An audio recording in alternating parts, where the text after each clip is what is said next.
Hello and welcome to the fourth episode of our podcast RNV Talks, in which we will be discussing many different aspects of the history and culture of the Roma minority. This podcast is released as part of the project EUROMIJA, arranged by the Roma National Council of Croatia in the framework of the European Solidarity Corps. Today our fourth talk will be about hate speech, its definition and ways to combat.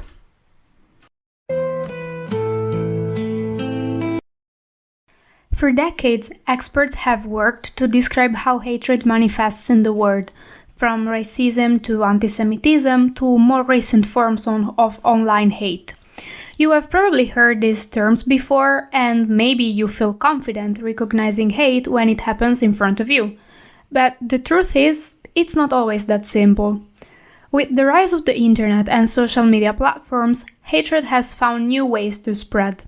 And this has pushed scholars to define hate more precisely, but this is not an easy task at all. Can you explain what is hate speech? Is there any definition that can be used as a guide? Sure. What is interesting about hate speech is that, despite years of research, there is still no universal definition. Still, many experts agree that hate speech often includes three key elements: intent, impact, and content. Intent means that the speaker aims to harm, usually by targeting, someone based on identity like race, religion, or gender. But intent can be hard to prove, especially when it's hidden. Impact means that words can cause real harm, emotional, physical, and even generational. They can isolate people, damage relationships, and affect entire communities. Content is the most debated one. Does any message count if it incites hate, or must it directly promote violence and dehumanization? Scholars don't always agree on this. When hate speech escalates, it can become a hate crime, an act that is already illegal, but is committed on the basis of bias. The Organization for Security and Cooperation in Europe, for instance, defines hate crimes as criminal acts committed with a biased motive. But again, the word hate is vague. That's why many experts suggest using clearer terms like prejudice or hostility. Still, one thing is clear: hate crimes target whole groups, not just individuals. So the response must be collective. Laws and definitions need to acknowledge that, and they should also clearly identify which groups deserve protection. However, it seems like these kind of behaviors are based on something more than hatred. Is this the case? Yes, that perception is correct. At the heart of most hate speech and hate crimes is racism, the idea that some groups are naturally superior to others. While racism often centers on skin color, it can also be about language, culture, or religion. In Europe, some groups have historically faced more hatred than others. Think of antisemitism, the hatred towards Jewish people, which led to the horrors of the Holocaust.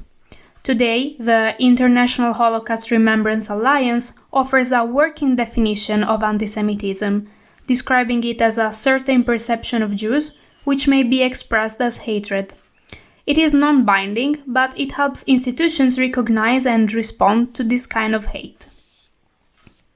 What about Roma people? I've seen many cases of hate speech against them.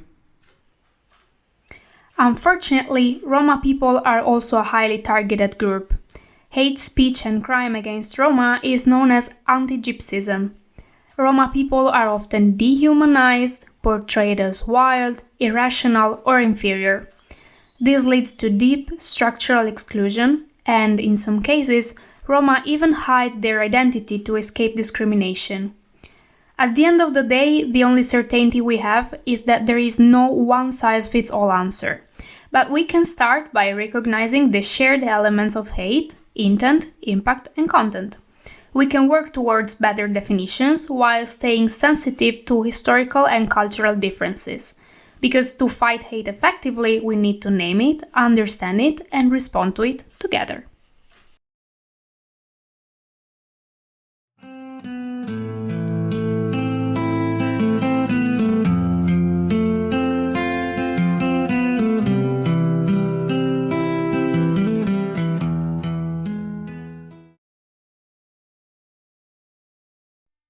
comes to international and European bodies for reporting hate speech, there isn't a mechanism in place to send a report directly to them. Normally, they receive data from civil organizations or government directly. After that, they make reports and case studies and do action plans for countering hate speech.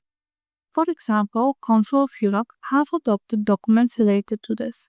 In 2022, the Committee of Ministers adopted a Recommendation 16 on combating hate speech. The document was prepared by the Committee of Experts on combating hate speech. It provides guidance to member states to implement a comprehensive set of legal and non-legal measures. The document also pays close attention to the online environment where hate speech can be mostly found these days. Monitoring action to counter hate speech is mandated also by the European Commission against Racism and Intolerance. In 2015, it issued its General Policy Recommendation number 15 on combating hate speech. The document contains a list of recommended measures against hate speech, including in areas of legislation and policies, data collection, victim support, self-regulation, and counter hate speech by people in position of influence, like public officials, politicians, and religious leaders. Can you send an individual complaint directly to them? No, the board itself is not entitled to receive individual complaints, which are handled by the European Court of Human Rights. How can I file a complaint to the European Court of Human Rights? The European Court of Human Rights is an international court. It rules on individual or state application alleging violations of the civil and political rights set out in the European Convention on Human Rights. Still, to file a complaint to the court, you must first exhaust all domestic remedies in your home country. After that, you have to submit a complete and signed application form that you can find on their website, along with supporting documents, and send it by post to the court. Another important European organization is the Organization for Security and Cooperation in Europe. The country members have committed to take different actions to address hate crime. The measures are based on Ministerial Council Decision number 9 on combating hate crime, and 13 on combating intolerance and discrimination and promoting mutual respect and understanding. These commitments serve to address hate crime throughout robust data collection and monitoring, an effective criminal justice response, cooperation with civil societies, and comprehensive support to hate crime victims. Every year, the Office for Democratic Institutions and Human Rights, the human rights institution of the organization, presents information on notable incidents and policy responses on the hate crime for participating states, civil society organizations, and intergovernmental organizations. The information and data are presented on their website and have been provided by the national points of contact on hate crimes, appointed by the governments of the Organization for Security and Cooperation in Europe participating states. What are normally the national points of contact on hate crime? They are individuals appointed by the governments of the Organization for Security and Cooperation in Europe participating states.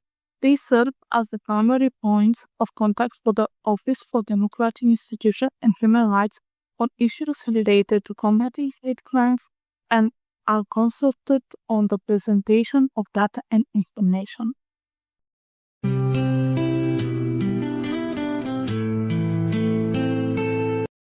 Let's start with understanding the issue. Why is hate speech such a pressing issue in Europe today? Hate speech remains one of the most pervasive threats to equality and human dignity. Ethnic minorities, and in particular the Roma, are frequent targets of harmful stereotypes, online abuse, and even hate-motivated violence. It's a systemic problem that demands both legal and social responses, and it is also one of the most pervasive threats to equality and human dignity across Europe. What does EU law say? Does EU law criminalize hate speech?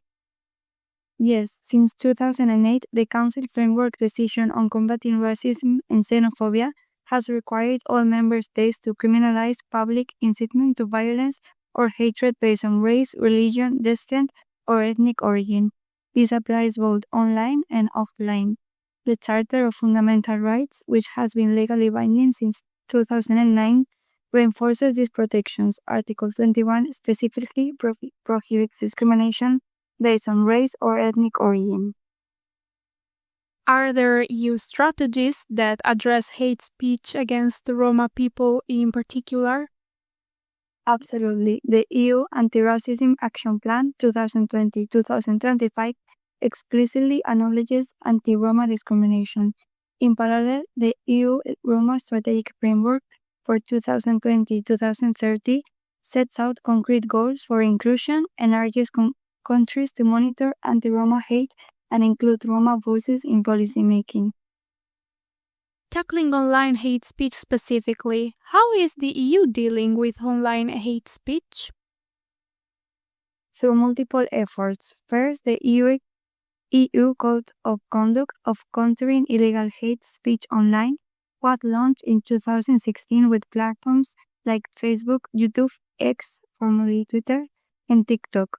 It commits them to removing illegal hate speech within 24 hours. In 2025, it became also part of the Code of Conduct under the Digital Service Act, which is now also binding. It requires transparency, reporting, and cooperation with monitoring organizations, and it imposes big fines for non-compliance, up to 6% of a company's global turnover. The DSA, the Digital Service Act, is fully applicable since 2025 and obliges very large online platforms to assess and mitigate systemic risk like hate speech. They must act quickly when illegal content is flagged and disclose how they moderate content and use algorithms.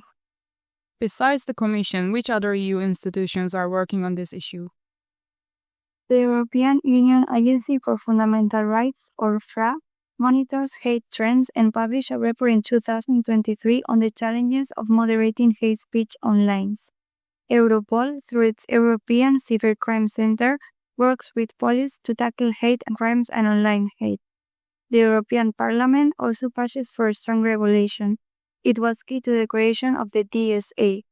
The Directorate General for Justice and Consumers, or DJJust, oversees national compliance with anti-discrimination laws, funds research and campaigns, and works closely with FRA to inform policy. Has the European Court of Human Rights ruled on hate speech against Roma people? Yes, though not specifically for online hate. A notable case is Sampanis and others versus Greece, where Roma children were segregated in school. The court found this discriminatory and ruled against the Greek authorities. Moreover, the court has a fact sheet outlining that while freedom of expression is protected, it does not extend to hate speech that threatens the right or safety of others.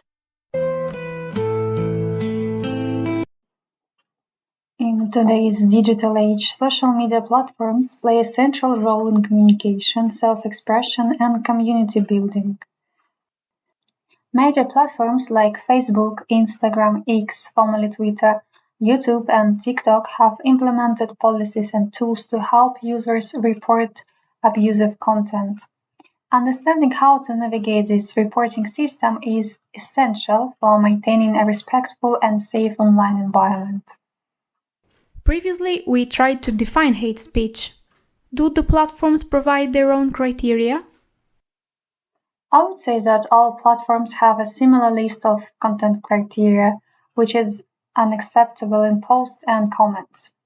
To illustrate, Meta company owns several platforms, including Facebook and Instagram, and according to its policy, hate speech is defined as anything that directly attacks people based on protected characteristics, which are race, ethnicity, gender, sexual orientation, religion. TikTok policy defines hate speech as attacking, threatening, dehumanizing, or degrading an individual or group based on their protected attributes.